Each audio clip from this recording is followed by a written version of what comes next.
The Monkey's Paw is a masterpiece of horror. W. Jacobs, the author, weaves a chilling tale. It speaks of a mysterious talisman. This talisman grants wishes, but these wishes come at a terrible cost. The story is a descent into darkness. It explores the dangers of tampering with fate. We are left with a lingering sense of unease. The story unfolds on a stormy night.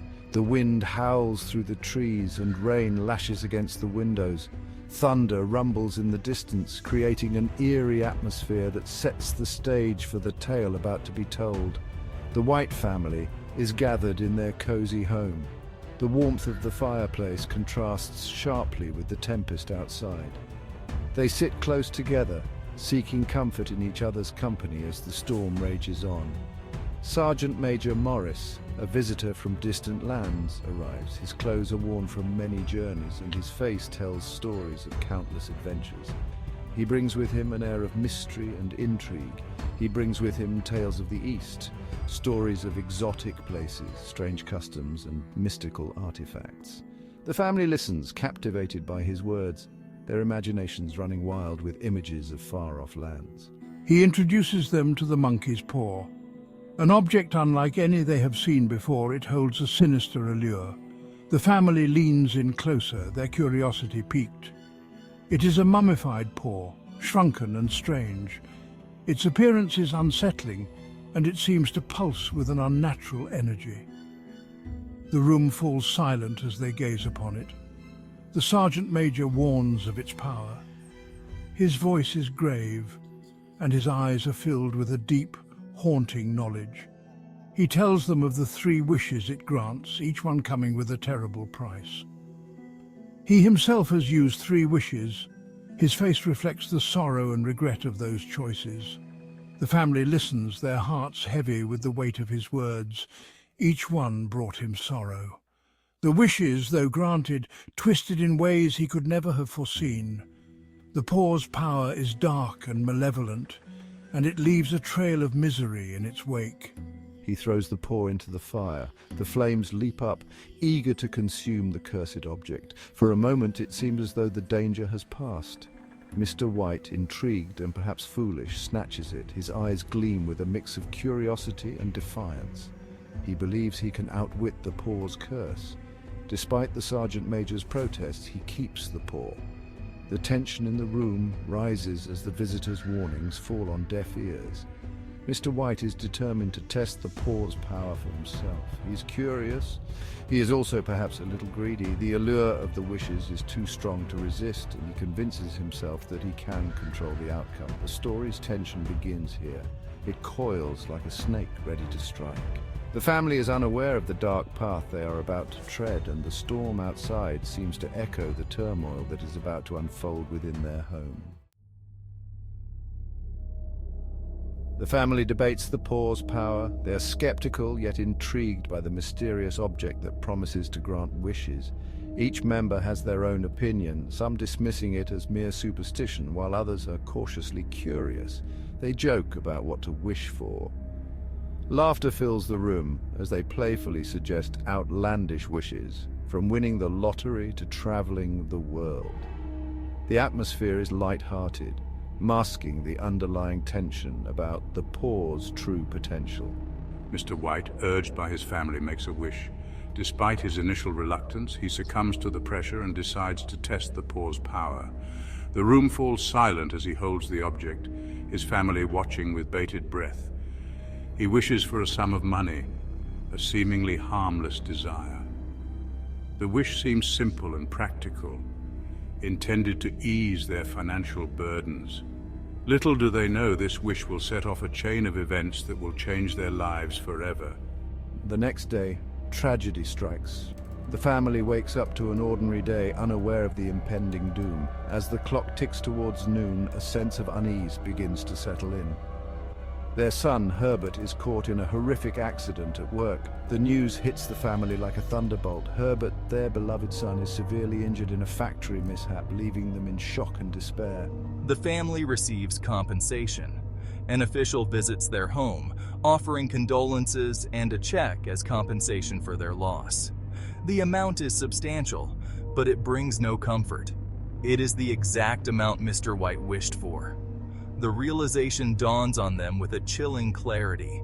The money they wished for has come at an unimaginable cost: their son's life. The coincidence is chilling.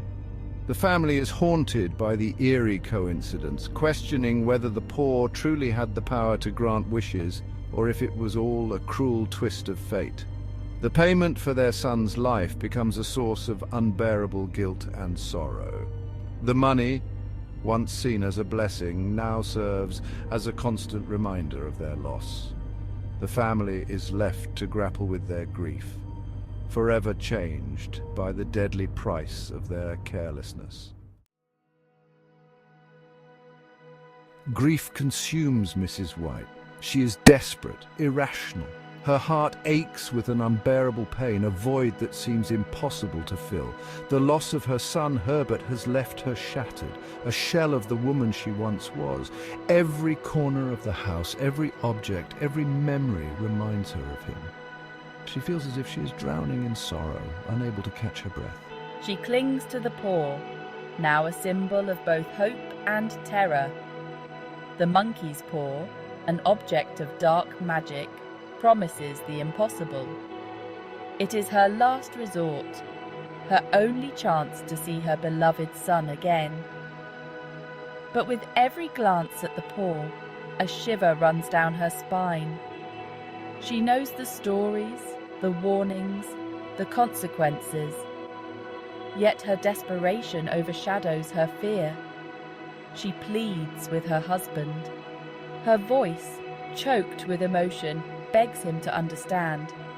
"We have to try," she says, her eyes filled with a mix of hope and dread. "We have to bring him back." Her husband, Mr. White, listens, his heart breaking at the sight of his wife's anguish.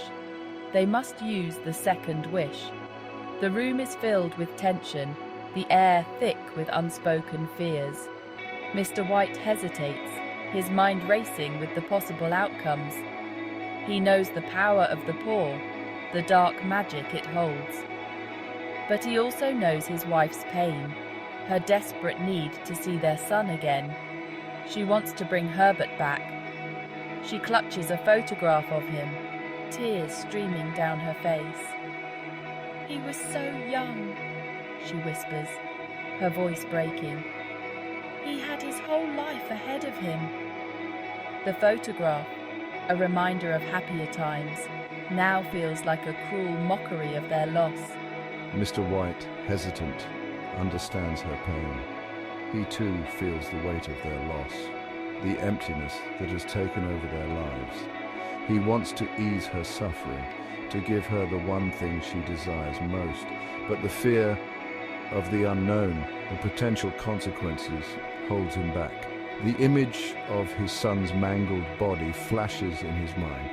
The accident, a horrific event that changed their lives forever, is etched into his memory. He remembers the day they received the news, the shock, the disbelief, the overwhelming grief. The thought of seeing his son again, even if it means using the paw, is both a hope and a terror. He knows the potential consequences, the stories of the paw's dark magic, the warnings of those who have used it before haunt him.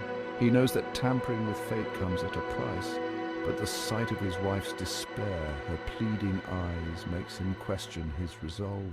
But he is a man broken by grief. He agrees. The weight of their loss, the unbearable pain, pushes him to make the decision. He takes the paw, his hands trembling, and prepares to make the second wish. The room is silent, the air heavy with anticipation. The second wish is whispered into the night. His voice, barely audible, carries the weight of their hopes and fears. "I wish for my son to return," he says, his heart pounding. The words hang in the air, a promise of the unknown. Silence descends upon the house. They wait. The minutes stretch into eternity, each second filled with a mix of hope and dread. The house, once filled with the sounds of their son's laughter, now feels like a tomb. Every creak of the floorboard, every rustle of wind against the window amplifies their fear. The night seems to stretch on forever. the silence broken only by the occasional sound. They sit in the darkness, their hearts heavy with anticipation, waiting for a sign, a miracle, or perhaps a nightmare. The knocking, it's getting louder. It is filled with an unnatural urgency. I have to open the door. I can't just stand here. Mrs. White rushes to the door like a woman possessed. No, wait, you don't understand. Mr. White knows. He knows what awaits on the other side. He remembers the Sergeant Major's warnings. I wish it all to stop. The knocking abruptly stops. He opens the door to an empty street. The ending is abrupt. It is also deeply unsettling. What did Mr. White see on the other side of the door? What horror did he prevent from entering? The story doesn't say. It doesn't need to. Our imaginations, fueled by the story's chilling logic, fill in the blanks. We are left with the chilling realization. Sometimes not knowing is the most terrifying thing of all. The monkey's paw raises questions about fate. It makes us ponder the consequences of our choices. Did the paw control the White family's destiny, or were their actions their own? Was it fate that led to Herbert's death, or was it merely a horrible coincidence? The story offers no easy answers. It suggests that perhaps the line between fate and free will is blurred. Our choices, even seemingly insignificant ones, can have profound and unforeseen consequences. Beyond the gore, the unseen horrors that haunt us, The Monkey's Paw is a masterpiece of psychological horror. It relies on atmosphere, suggestion, and our own imaginations. Jacobs doesn't need to show us the horrors unleashed by the paw. The true horror lies in what is left unsaid, unseen. It festers in the minds of the characters. It takes root in the minds of the readers. It is a story that stays with you long after you finish reading it. The paws grip symbols of desire and destruction. Symbols are powerful tools in the monkey's paw. The monkey's paw itself represents our deepest desires. It also embodies the potential for those desires to consume us. The three wishes are not simply grants of fortune. They are temptations. They lead the characters down a path of destruction. The empty street at the end signifies the hollowness of their desires. It represents the devastating consequences of their actions. Timeless reminder, be careful what you wish for. The Monkey's Paw is a cautionary tale. It reminds us to be careful what we wish for. Our desires can easily become obsessions. These obsessions can lead us to make choices we later regret. It urges us to consider the potential consequences of our actions. It reminds us that even the most innocent desires can have unintended and tragic outcomes. The Monkey's Paw, a legacy of dread and wonder. More than a century after its publication, The Monkey's Paw continues to fascinate and terrify readers. It has inspired countless adaptations and homages. The story's themes of fate, desire, and the dark side of wish fulfillment remain timeless. The Monkey's Paw is a haunting reminder of the power of storytelling. It shows us that the most effective horror often lies not in what we see, but in what we imagine.